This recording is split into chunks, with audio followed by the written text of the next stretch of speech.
So we're excited. I started this business when Colt was 3 months old. I was so determined and so insecure as an individual that my wife was going to have to go back to work and I was going to stay at home and be Mr. Dad. I was just that insecure about it that I met with Jordan Kemper the day my wife went back home from maternity leave, went back to work from maternity leave. And I was like, I think I would have signed up for almost anything at that point. But it was USANA because I wanted to do something, right? And my big why was I wanted to bring my wife home so that if she wanted to, have the ability to bring her home, if she wanted to, she could actually raise the kids from home, which she wanted to do. And we've been able to do that from USANA because of USANA and because of my great team, some of which is here. I heard some of those speakers up of the panel. Who liked that panel? That was like my favorite part. I love seeing Robin and Nate and Sarah and Luigi and Vanessa. It gets me fired up. All right, so let's talk about follow-up and close. So I want to be honest with you. I actually think there's a lot better people at follow-up and close than I am. I think Andre Gordon, top associate enroller, Andre Gordon, I've learned a ton of closing from him because he's done it year in, year out. Michael Chaos, awesome closer. Jordan Kemper, great. Lindsey Hardy, expert at asking questions. I've seen Ali Ray be a great closer. I think everybody has their unique style, all right? But when I talk follow-up and close, I think this really comes down to not just skill number 4 and skill number 5. I like to call it the FOC, okay? Because the FOC is the follow-up objections close. It's really all one skill, and it all kind of happens together. Now, I love to learn from people that are better than me. Some of them I just mentioned. But I also love to learn from the greatest leaders in the world. And the greatest leader in the world history is a guy that started an organization that has now 2 billion people. His name is Jesus Christ. There's just no question, right? The reality is this, and most people don't realize this, that Jesus Christ was a master at asking questions. In fact, Jesus asked 307 questions, and he only answered 3 directly. He was asked 183 questions. But what did he do when he was asked questions? What he did was something that's very powerful that you need to understand. This is all you need for follow-up, okay? It's something called RQS. RQS. Relate, questions, stories. Oftentimes they would ask him a question, he would answer with a question. He would relate to them. It said that he never spoke to the crowds other than in parables or stories. And really, we are wired to learn in stories. You ever listen to a great talk and you're like, man, it was so awesome. And you try to remember what it was about 2 days later, and what do you remember? The stories, right? Andre, you had a phenomenal talk today, and I remember most of it because it was rather recent, but I remember is the story of you and the individual on the plane who's the guy's father had died. Who remembers that? See, we are wired. We are almost cut to the core. It was so different in Jesus' day because most of the teachers talked down to the people with all the knowledge that they had and told them what to do. And when the people heard Jesus talk, they said, it's unbelievable. He talks to someone with real authority that is relatable, that asks questions, that tells stories, that paints pictures. So I want to just encourage you that whenever we're following up and handling objections, it's all about RQS. RQS, relate, question, stories. We know there's tons of objections. The big 4, I like to call them the big 4, money, time, I'm not good at sales. Is this a pyramid scheme? So how do I relate? How do I do questions? How do I do stories to do that? I'm going to model that with one of my associates a little bit later in this talk. But if I'm trying to relate to someone and someone says, you know what, Jay, I don't have the money, I would say, man, I totally know how you feel. In fact, one of my best associates that I have now didn't have money, but he went out and got a loan that day so he could sign up. And now he makes more in a week than that loan cost him, right? So I tell stories because stories are like testimonials. They help people believe, okay? And so I'll model exactly how I'll go through all those objections and what I do with money, time, sales, and what I do with the pyramid scheme or network marketing. But if there's one thing I want you to get, it's RQS. Who's read How to Win Friends and Influence People? It's a classic by Dale Carnegie. So we talk about personal development, okay? So the godfather of personal development is the Bible. And then the next two books are in 1937 and 1938, Think and Grow Rich by Dale Carnegie, and Think and Grow Rich by Napoleon Hill. 1937 was Dale Carnegie's How to Win Friends and Influence People. And I learned so much from reading that book. He said, you know it's impossible for you to win an argument? Do you know a man or a woman convinced against their will is still of the same opinion still, right?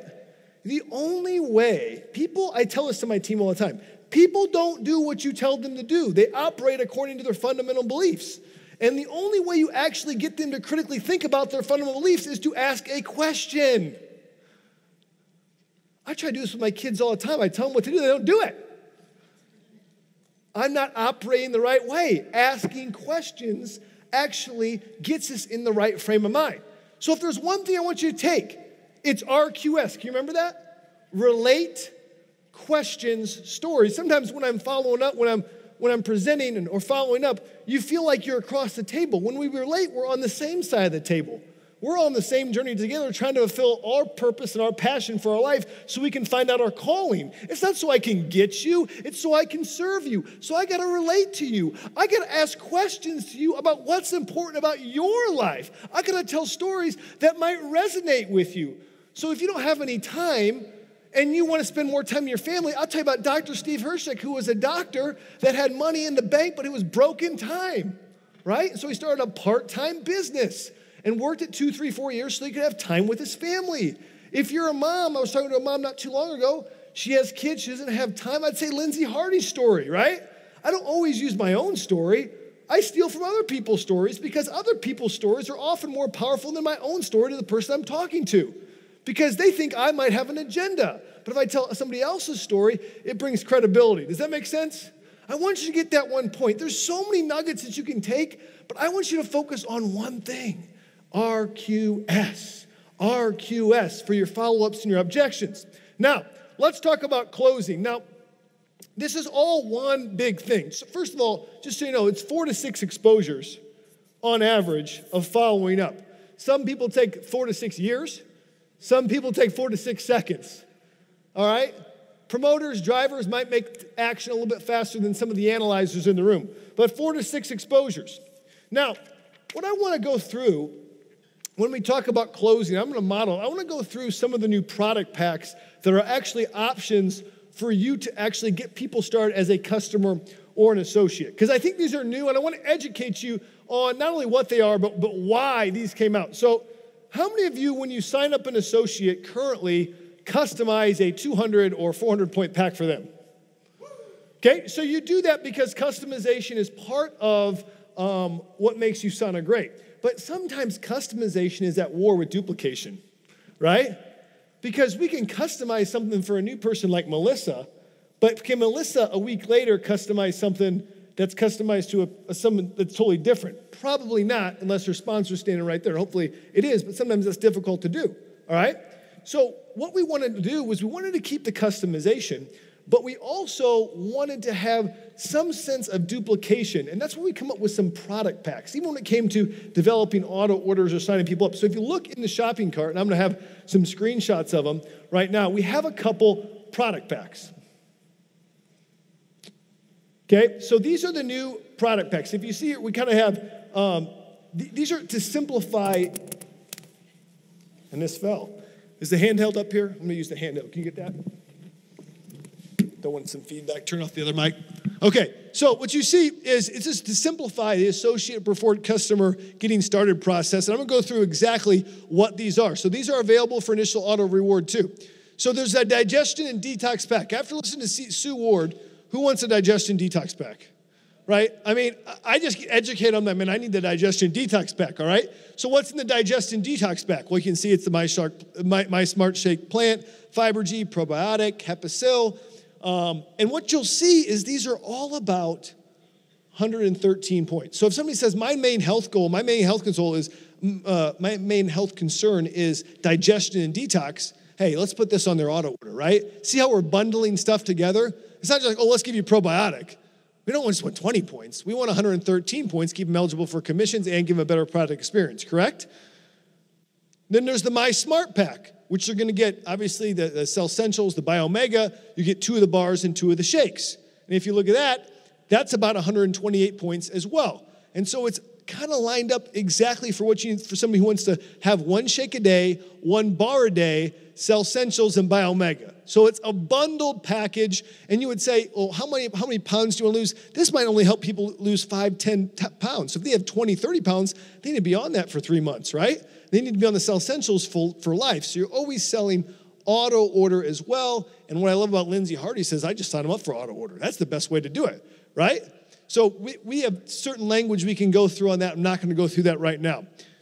There's also the Perfectly Beautiful pack for someone who says, you know what? I have some skin issues. I want to have better skin. Well, if you combine this, right, all together, it's 107 points. My slide disappeared. Okay. So it's 107 points. So you have 3 packs that are roughly 100 points. If you were to add those 3 packs plus a health pack, you're up over 400 points, which gives you what? Which gives you 3 business centers. Does that make sense? So I know all teams have their different styles. If they're customizing all the way out, some groups have like the product packs, like the Healthy Lifestyle Pack or the Foundation Pack, or maybe you just get 4 health packs. I know we've done some of that. But these are options to help your new person not only customize a new pack, but also customize an auto order based on what their needs are. Does that make sense to you? And so if you get them all together, that's exactly what you would have.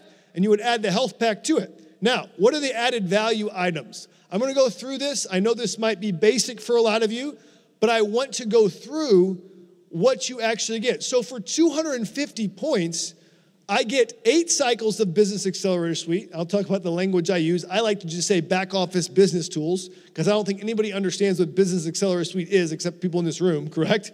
So back office business tools, and you'll get a ticket to our national celebration. It's our regional event. It's going to be great, and I would talk about that. I'm going to model that in a little bit. 400 points. What do you get? You get a full year of back office business tools, and you get a convention pass. And then the 500 points, you get a full year of business tools, a national celebration pass, and of course, a convention pass, right? So knowing all those different levels is critical when you walk somebody through this process. I know some people have different closing sheets, right? Some people use just the product information booklet. Some people use the customer order form. Some people use the napkin. If you're Dr. Steve Herchek, signing up 3-star Diamond Directors on napkins. I'm glad he didn't blow his nose or lose that napkin. My goodness, that was a big paycheck he could have lost, right? So whatever you use, do it. But I'm going to model. So I'm going to bring up my associate, Nate Forrest. Give Nate a hand. Nate, come on up.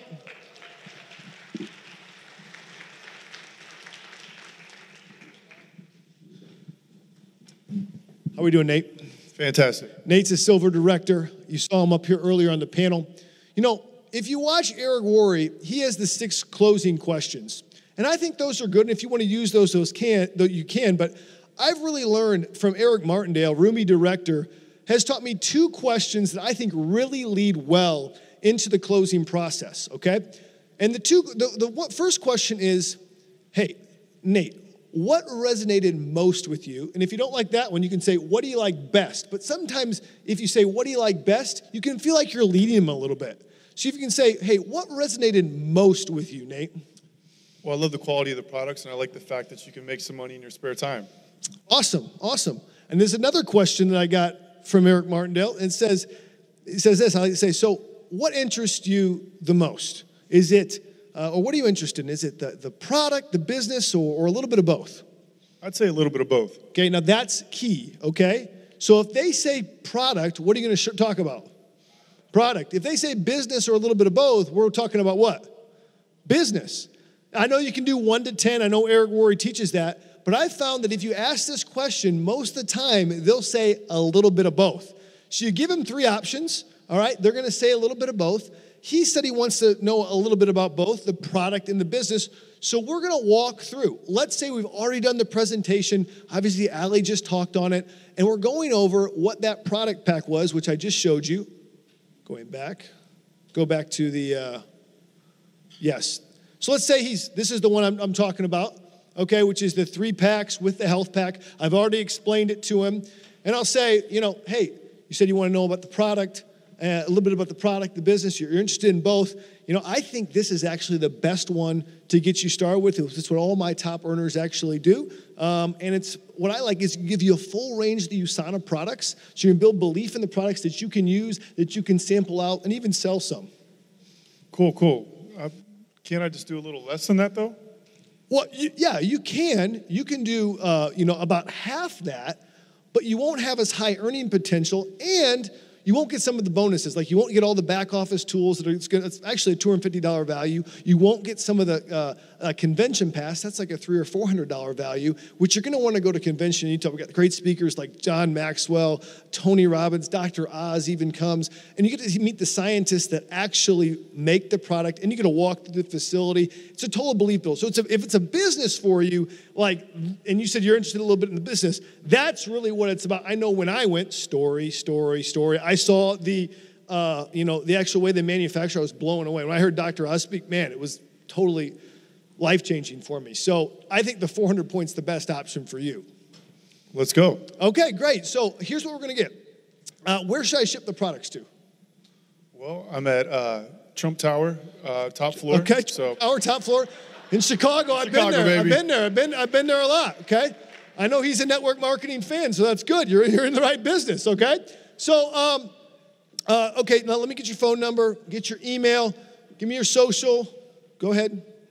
1, 2, 3, 4, 5, 6, 7. Okay, got it. I'll make sure I tee this up. And I like to say, hey, instead of just give me your social, hey, you're starting a business, you're going to be paid, the government needs to know, so I'm going to need your social security number. He'll give it to me. Okay, and then we're going to need to put a credit card for your initial purchase. I mean, do I have to do it right now? Well, yeah, if you want to get your product, because if you want to start your business, we have to have initial product payment. That's kind of your startup cost. And so we got to put that money on a card to get you started. All right. 1, 2, 3, 4, 5, 6, 7, 8, 9, 10, 11, 12. Okay, great. So I'm gonna put this in today, and we'll get you started right up. All right, thanks, man. Cool, let's go. Okay, now, give me an objection, though, because when we get to the card, what usually happens? No, right? No, you ask for that credit card, and in your mind, you're like, give me that credit card, right? You're like, is he gonna give it to me, or is he not gonna give it to me? You can get the social before you get the credit card, which doesn't even make sense, right? Like, yeah, give me your identity real quick, and then, but you give it, right? So no, but what I'm saying is you'll get to this point, and this is where the objections will come out. So, give me an objection. I mean, I just don't see how I have the time for this right now. Dude, I get it, man. I totally understand. I think that's a totally valid thing. Let me ask you a question. How much time do you think it actually takes to build this business? I mean, 25, 30 hours a week? Actually, on average, about 5 to 10 hours a week. And let me tell you a quick story about a guy who had no time. Dr. Steve Hirschcheck, my mentor, had absolutely no time. In fact, he couldn't see his kids. He was working late hours all the time and said, man, is there any way I can make money without just trading hours for dollars? He said that you could start this business part-time. He did that for 3 or 4 years, was able to pull back from anesthesia almost altogether so he could help raise his kids. So you're definitely able to work this part-time and not commit a ton of hours to it initially. Okay? Give me another objection. So did you see there was a related? I said, I get it. I then asked a question, and then I had a story, RQS. Okay, let's do it again. Give me another one. Dude, honestly, this is one of those pyramid things, right? So this is one of the big four, right? The pyramid, right? So this is when you don't get defensive. You smile and say, dude, I'm so glad you asked that. Actually, that was one of my big objections when I first got started. Let me ask you a question. Usually the people that ask that, they usually have some negative experience in their past. Have you had a negative experience with something like this? I mean, well, my brother did one of these things, and he just, didn't really work for him. He bugged me all the time, and, it was just annoying. That's unfortunate, man. I kind of had a similar experience. So I just got bugged all the time that people that were doing it the wrong way. I got paired up with a guy named Jordan who's been doing it about 6-7 years. What I was really excited about was his integrity and character, and that I didn't have to be pushy, but that I could go out in an attitude of service and help people. If we could do it that way, that you didn't have to push in the wrong way, would you be open to it? I would. Okay, great. So again, relate, question, stories. Let's talk it again. Give me another one. I mean, I'm just going to be honest, man. I just had a lot of expenses. I just don't have the money for this right now. Oh, man, dude, I get it. I think that stuff's tight right now, and it's tough to get started. Now, when somebody says money, I like to isolate it. I say, so, but okay, but let me ask you, everything else is good. Like you love the business, you love the product. Like if you had the money today, you'd start, right? Yes. Okay, so I've isolated it. So the question is, we can figure out the money, man. So when do you think you could have the money? I mean, I might have it in a couple of weeks when I get paid again. Okay, so when's that? 2 Fridays from now. So 2 Fridays from now, you'll have the money, and I have your word that you're going to get started. Yeah, I guess so. I mean, for real or not? If it's not for you, dude, like, we don't got to do this. Like, I mean, do you want to do it or not? Because if you do, I know people that have made a lot of, I knew a guy that took a loan out, like that day to start, and he got started. So, I mean, if you really want to, you can. If it's not for you, just tell me now. Well, if I had the money, I'd do it right now. Okay, but you think you'll have it in 4 weeks, you said? 2 weeks. In about 2 weeks? Yeah. Okay, so here's what we're gonna do. I'm gonna get your credit card number, all right? You give me that. I'm just gonna hold on to it. And what I want you to do is get you started on our training right now. So I build in my follow-ups by saying, okay, we have a book that we give all our new people. It's called Go Pro. If I gave you that book, would you read it? Or if I lend you that book, would you read it? I would. Okay, and then I want to have you do a couple of assignments. I'm going to have you make a contact list of 100 people that you could help and serve in this business. And what I'll do is I'll give him assignments for the next 2 weeks, checking in every 2 or 3 days of, hey, did you read these chapters? Did you write this? It gives me an excuse to follow up. And then when it comes Friday, you know what? He's supposed to have the money. So it's like, oh, hey, this is the day to sign up. You ready to roll? And he might be ready to go, and he's already got a faster start. Does that make sense? So with the money one, I like to get an actual time of when they can start. Because it's not like no money is ever going to come in again. They're going to get money at some point. They just got to plan for it, right? So I like to say when, and then when they give me a date, I then work a plan of action for all my new people to then get started at that time of date, but I give them assignments before then that they can do without actually signing up for the business.